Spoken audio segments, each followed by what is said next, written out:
Se tem um assunto que parece fácil, é a farmacologia dos hormônios tiroidianos, mas alguns detalhes podem causar confusão. Vem comigo nessa aula que você vai entender melhor.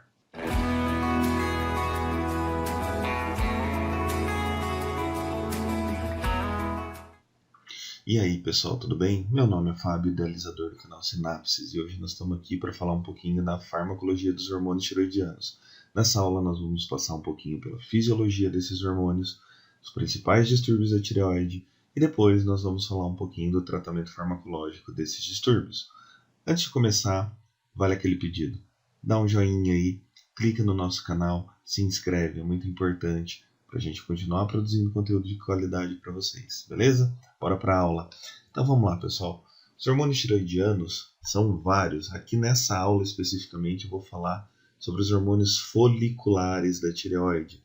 Entre eles nós temos a triiodotironina, também conhecida como T3. De todos os hormônios tiroidianos liberados, ela corresponde a 7% daqueles que estão na circulação. Alguns autores vão falar um pouquinho diferente. Eu peguei como referência o livro do Guyton. Seu metabolismo, no entanto, é muito rápido. Existem várias enzimas na circulação que são capazes de biotransformar esse hormônio. Contudo, sua potência é 4 vezes maior do que do outro hormônio folicular que eu vou falar com vocês, que é a tiroxina.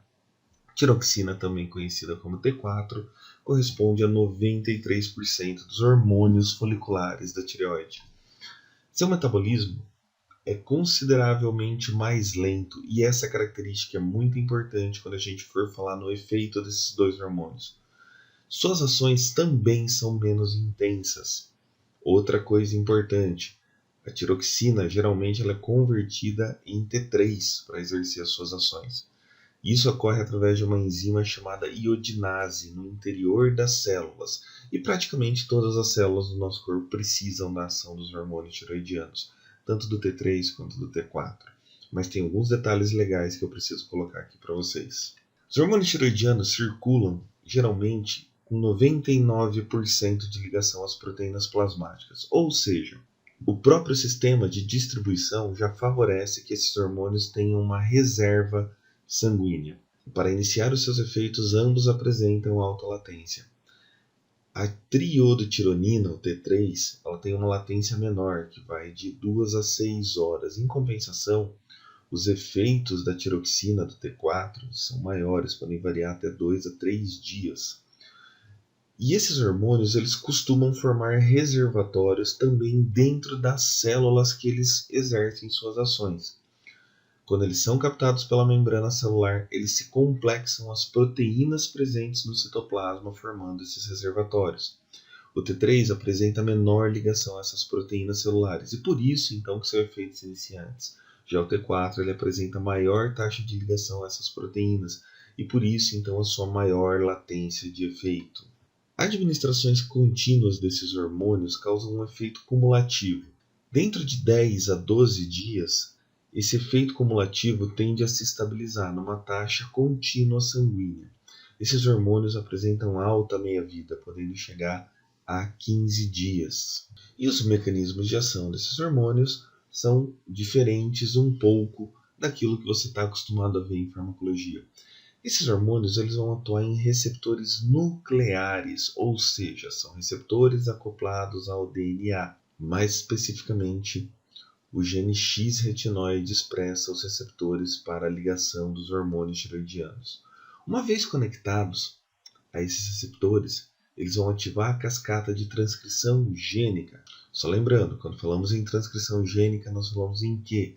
Produção de RNA mensageiro. Esse RNA mensageiro vai até os ribossomos para sintetizar as proteínas celulares necessárias. Nesse caso aqui, várias proteínas celulares são codificadas através da ação desses hormônios. Além dessas proteínas, várias enzimas, vários transportadores e outras substâncias também importantes para as células são ativadas. Eles promovem o aumento funcional do metabolismo das células afetadas. Os principais receptores de hormônio tiroidiano são os receptores TR-alfa e TR-beta. E o TR-alfa tem 2 subtipos identificados aí, TR-alfa1 e TR-alfa2. TR-beta tem 4 subtipos identificados. Além disso, esses hormônios eles também apresentam ações que nós chamamos de ações não genômicas. O que é uma ação não genômica? Nós sabemos que tanto o receptor TRα1 como algumas versões do TRα-beta, eles podem estar na membrana celular e por isso eles vão apresentar ações mais rápidas.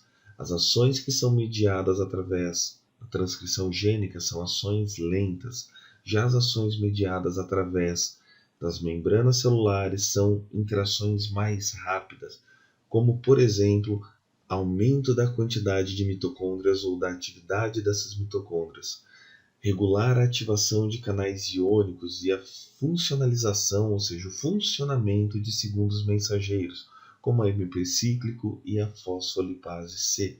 E quais são as ações dos hormônios tiroidianos? Nós sabemos que eles aumentam o metabolismo basal em pelo menos 60%. Ou seja, ele aumenta a taxa metabólica de um organismo, de uma célula, em pelo menos 60%. Dependendo da dose, eles podem aumentar até 100, 150% do metabolismo. Eles têm aquilo que nós chamamos de ação calorigênica, porque eles estimulam a queima da glicose dos carboidratos e, consequentemente, isso libera energia. Além disso, eles também atuam aumentando a liberação de adrenalina, que é outro neurotransmissor que um hormônio neuroendócrino, com ações calorigênicas. Também podem aumentar o metabolismo dos lipídios. Aumenta a glicogenólise. Para você lembrar o que é glicogenólise, é a quebra do glicogênio, principalmente daquele glicogênio armazenado no fígado, glicogênio hepático. Também tem glicogênio armazenado no músculo estriado esquelético. São os dois locais onde a gente tem grande reserva de glicogênio.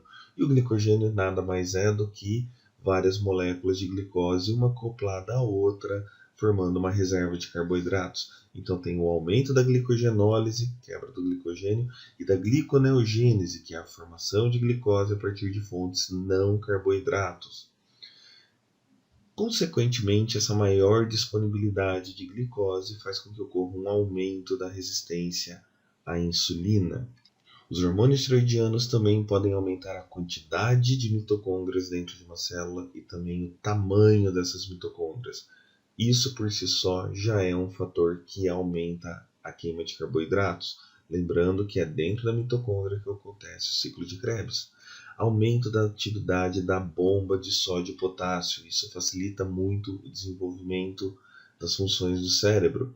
Promoção do crescimento e do desenvolvimento neuronal, principalmente em fetos, bebês e crianças. Promovem também alterações cardiovasculares, aumento do ritmo cardíaco.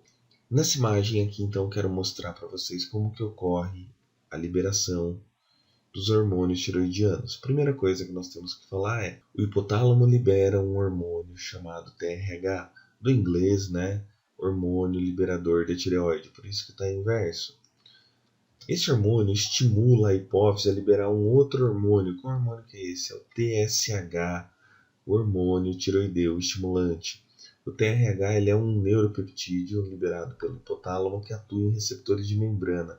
O TSH já é uma glicoproteína que, liberada pela hipófise, cai na circulação e vai atuar também em receptores de membrana, mas aonde? Dessa vez na glândula tireoide. O TSH então vai estimular a glândula tireoide a produzir os seus dois hormônios, o T3, que corresponde a mais ou menos 7%, como eu disse para vocês, e o T4, que corresponde a mais ou menos 93% da concentração de hormônios foliculares da tireoide.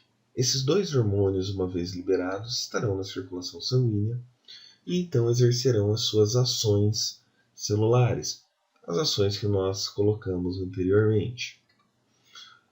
Em algum momento, esses dois hormônios irão atingir o hipotálamo e a hipófise, e quando eles atingirem então os receptores presentes no hipotálamo e na hipófise, eles farão o mecanismo da retroalimentação negativa, ou seja, é como se fosse um aviso para o hipotálamo e para a hipófise que eles não precisam mais liberar nem o TRH no caso do hipotálamo e nem o TSH no caso da hipófise. Nessa primeira parte, nós nos preocupamos com a fisiologia dos hormônios tiroidianos.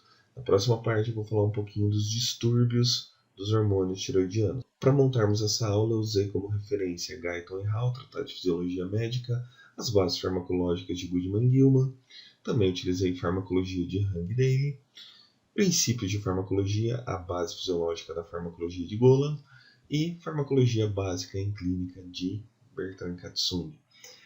Então são esses aí os livros que nós utilizamos, tá bom? Fica para a próxima aula, que na próxima aula eu vou falar dos distúrbios da tireoide. Até mais, obrigado!